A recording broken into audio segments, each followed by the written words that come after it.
ছাত্রদল ছেড়ে দিলাম বলে আর জায়গা পাবো না তা না। আরো অনেক সংগঠন আছে, মূল দল আছে।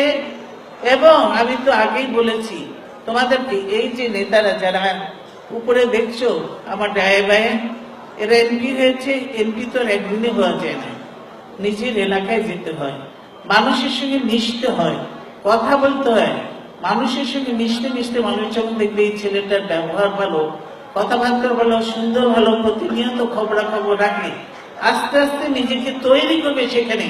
সেখানে নিজেকে তৈরি করবে, যাতে আমাদের একজন বয়স হয়ে গেছে আমাদের সবারই, আমরা চলে যাব, তোমরা আমাদের জায়গাটা পূর্ণ করতে পারো, রিপ্লেস করতে পারো। সেই জন্য তোমাদেরকে সেইভাবেই করতে হবে।